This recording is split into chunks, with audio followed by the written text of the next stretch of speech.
பிஸ்மில்லாஹிர் ரஹ்மானிர் ரஹீம். قال الله سبحانه وتعالى في كلامه القديم والفرقان المجيد يا أيها الذين آمنوا لا تقدموا بين يدي الله ورسوله واتقوا الله إن الله سميع عليم. மேலான அல்லாஹ்வின் நல்லடியார்களே, அல்லாஹ் சுப்ஹானஹு வ தஆலா அருள்மறையாம் திருக்குர்ஆனுடைய இந்த வசனத்திலே முஸ்லிம்களுக்கு நல்லொழுக்கங்களை பற்றி போதிக்கின்றார். பொதுவாக ஈமான் கொண்டதற்கு பிறகு ஒரு மனிதனை ஈடேற்றுகின்ற காரியம் எது என்று சொன்னால் இறை அச்சமும் நல்ல குணங்களும் தான். அத்தக்வா ஹுஸ்னுல் குல்க், இந்த இரண்டும் ஒரு மனிதனை சொர்க்கத்திற்கு கொண்டு போய் சேர்ப்பதற்கு முக்கியமான காரணியாக இருக்கும். ஈமான் கொண்ட பிறகு ஒரு மனிதன் கெட்டுப்போவதில் முக்கியமாக ஒரு நரகத்திற்கு புகுவதற்கு காரணமாக அமைந்து விடுகிற முக்கியமான 2 விஷயங்கள் ஒரு மனிதனுடைய வாயுக்கும் அந்த மனிதனுடைய நடத்தைக்கும் முக்கியமான ஒரு காரணி இருக்கிறது. எனவே தான் நபிகள் ஸல்லல்லாஹு அலைஹி வஸல்லம் அந்த மக்களுக்கு மத்தியில் அதிகமான நல்ல ஒழுக்கங்களை பற்றி போதித்தார்கள். அவ்வப்போது திருக்குர்ஆனுடைய வசனங்கள் நன்னடத்தைகள் பற்றி வரும். இந்த வசனத்தில் ஒரு காட்டெருமைகள், சற்று கிராமத்தில் வசிப்பவர்கள், நாகரிகம் சற்று குறைவானவர்களாக இருப்பார்கள். மதீனாவுக்கு வருகிறார்கள். வந்து ரசூலுல்லாவை கேட்டாங்க. நபி ஸல்லல்லாஹு அலைஹி வஸல்லம் எங்கன்னு கேட்டாங்க. மஸ்ஜித் நபவியில் இல்லை, மனைவிமார்களில் ஏதாவது ஒரு வீட்டில் தான் இருப்பாங்க அப்படின்னு சொல்லப்பட்டது. மனைவிமார்களின் வீடுனா மஸ்ஜித் நபவியை சுற்றி தான் கொஞ்சம் பக்கத்தில் ஒவ்வொரு வீடாக இருந்தது. அவர்கள் வந்து முஹம்மத் வெளியே வாங்க அப்படின்னு சவுண்டு கொடுக்குறாங்க. முஹம்மது ஸல்லல்லாஹு அலைஹி வஸல்லம் அவர்களே வெளியே வாங்க அப்படின்னு கத்தம் போடுறாங்க. இந்த கத்தம் போடுவது என்பது ஒரு ஒழுக்க குறைவான ஒரு செய்தி. உடனே இவர்களின் செயலை பற்றி கண்டித்து தான் இந்த வசனம் இறங்குகிறது. பொதுவாக நல்லவர்கள், பெரியவர்கள், வழிகாட்டிகள், ஒரு கணவன் மனைவி என்று வருகிற போது மனைவி, ஒரு பொறுப்பில் இருக்கின்ற போது தலைவர்கள், இது போன்றதொரு சூழல்களில் உரையாடுகின்ற போது ஒரு வகையான நல்ல நடைமுறைகள் அவசியம். அல்லாஹ் குர்ஆன்ல சொல்லுகின்றான், யா அய்யுஹல்லதீன ஆமனூ, ஈமான் கொண்ட விசுவாசிகளே, லா துகத்திமு பைன யதையில்லாஹி வ ரசூலிஹி, அல்லாஹ்வுக்கு ரசூலுக்கு முன்னால் முந்தி கொண்டு நீங்கள் பேசாதீர்கள். அவங்க பேசும்போது உங்களுக்கு தெரிஞ்ச கருத்தை வேகமாக முந்திக்கிட்டு நீங்கள் பேசக்கூடாது. அவர்கள் பேசுவது நீங்கள் கேட்கணும். இந்த வசனம் இறங்கிய பிறகு சஹாபிகளை நாம் பார்க்கிறோம். ரசூலுல்லாஹ் ஒன்று கேட்பாங்க, இது தெரியுமா அப்படின்னா அவர்கள் சொன்னார்கள், சமீஅனா வ அத்தாஅனா, நீ கேட்குறோம், கட்டுப்படுறோம், அதை பற்றி எங்களுக்கு ஒன்றும் தெரியாது. உடனடியாக வழிபடுகின்ற பண்பை அந்த சஹாபிகள் வளர்த்து கொண்டார்கள். இங்கே முதலாவது வசனம் எப்படி சொல்லுகிறது? நீங்கள் முந்திக் கொண்டு பேசாதீர்கள். அவர்களுக்கென்ற ஒரு கண்ணியம் இருக்கிறது. இரண்டாவது வார்த்தை வருகிறது, யா அய்யுஹல்லதீன ஆமனூ லா தர்ஃபஉ அஸ்வாத்தக்கும் ஃபௌக ஸௌத்தின் நபி, ரசூலுல்லாஹ்வுடைய குரலை விட உங்கள் குரலை நீங்கள் உயர்த்தி பேசாதீர்கள். அவங்க பேசுனாங்கன்னா அதை விட சத்தமாக நீங்கள் பேசக்கூடாது. அப்படி பேசினால் என்ன செய்யும்? அன் தஹபத அமாலுக்கும், ஒரு கால் உங்கள் அமல்களே கூட வீணடித்து போவதற்கு காரணமாக ஆகும்.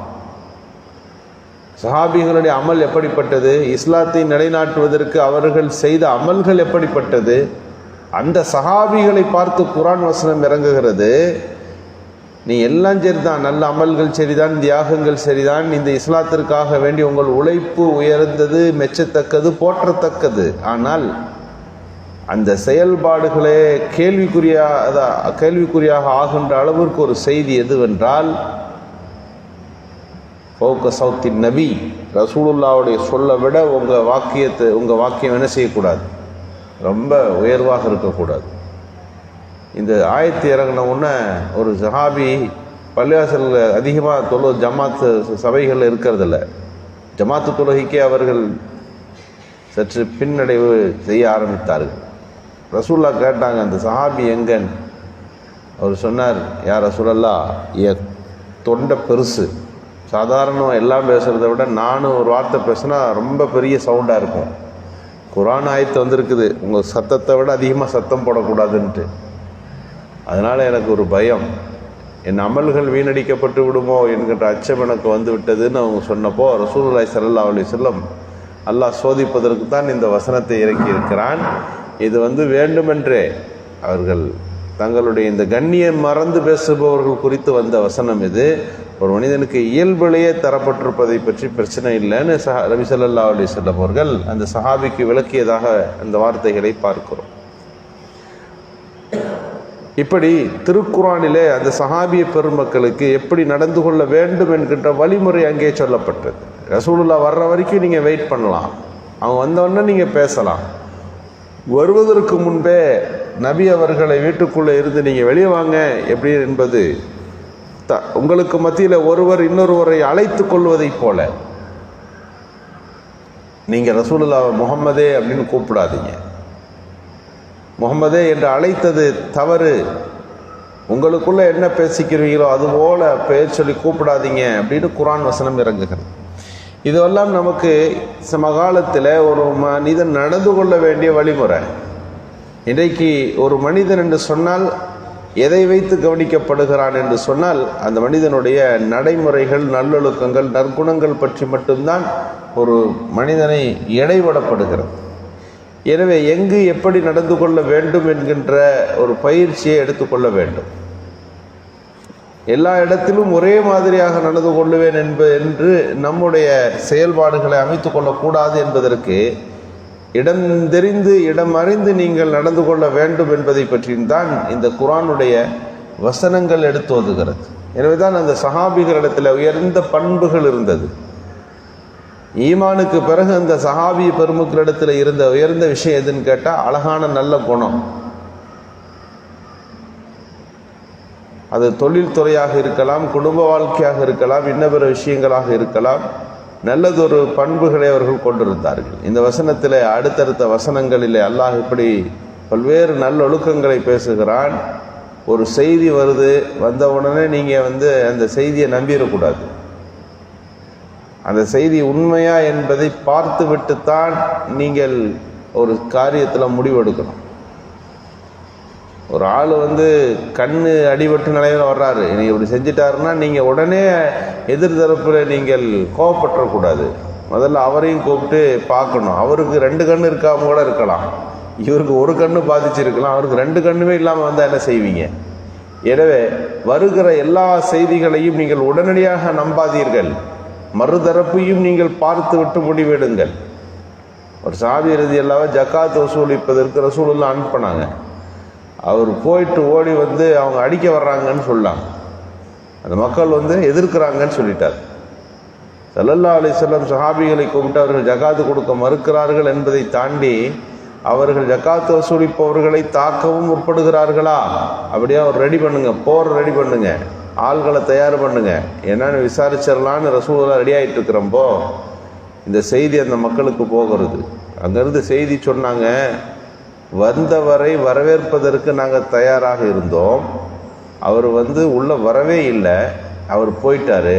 ஏன் போனார் என்றால் அவருக்கும் எங்களுக்கும் ஒரு ஏற்கனவே பிரச்சனை இருக்குது. அவர் இவர் தான் வருகிறார் என்றும் எங்களுக்கு தெரியாது. நாங்கள் தருவதற்கு தயாராக இருந்தோம். இவர் பழைய பிரச்சனையை மனதில் வைத்து கொண்டு இதுபோல செய்து விட்டார் என்று சொன்னபோது தான் நபிகள் ஸல்லல்லாஹு அலைஹி வஸல்லம் அவர்களுக்கு இந்த வசனம் இறங்குகிறது. நீங்கள் எது விஷயமாக இருந்தாலும் உடனடியாக நீங்கள் எதற்கும் முடிவெடுக்கக்கூடாது. அந்த சஹாபி ரலியல்லாஹு அவர்களுக்கு அந்த ஊரில் ஏற்பட்ட பழைய பிரச்சனை இப்போது என்னன்னா அந்த நினைப்பு இருந்துக்கிட்டே இருக்கு அவருக்கு. இவர்கள் அங்கே ஊருக்கு போகிறார்கள், ஆனால் அந்த ஊர் மக்களுக்கு இவர் தான் வருகிறார் என்ற செய்தி தெரியாது. திருக்குரான்ல வசனம் இறக்கி நபிகள் பெருமானார் ஸல்லல்லாஹு அலைஹி வஸல்லம் அவர்களுக்கு எந்த செய்தி வந்தாலும் சரி, அந்த செய்தி குறித்து ஆலோசிக்காமல், முழுமையாக தெரிந்து கொள்ளாமல் உடனடியாக நீங்கள் எந்த முடிவும் எடுத்துக்கொள்ள வேண்டாம் என்கின்ற ஒரு நடைமுறை வாழ்க்கை இங்கு சொல்லப்படுகிறது. முதலாவது வசனத்தில் நீங்கள் பார்த்தீங்கன்னா எப்படி நடந்து கொள்ளணும்னு சொல்லப்படுது.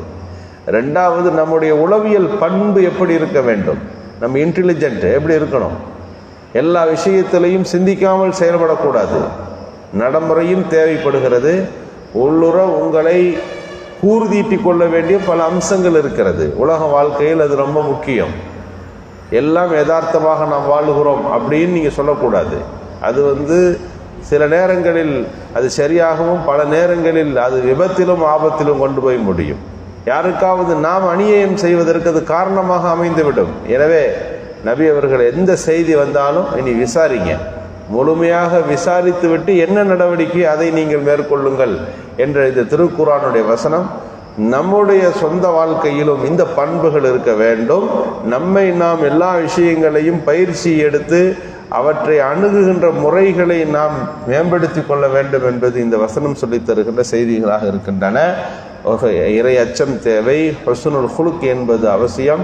நம்மை நாமே கூர்தீட்டி கொள்ள வேண்டிய பல பக்குவங்களும் நமக்கு இருக்கிறது என்பதுதான் இந்த திருக்குரான் வசனங்கள் நமக்கு எடுத்து சொல்லுகின்ற உயர்ந்த பண்புகளாக இருக்கின்றன. எல்லா உயர் பண்புகளையும் திருக்குரானிலிருந்து படித்துக் கொள்ளுகின்ற நல்ல தௌஃபீக்கை அல்லாஹ் நல்குவானாக. சுப்ஹானல்லாஹி பிஹம்திஹி.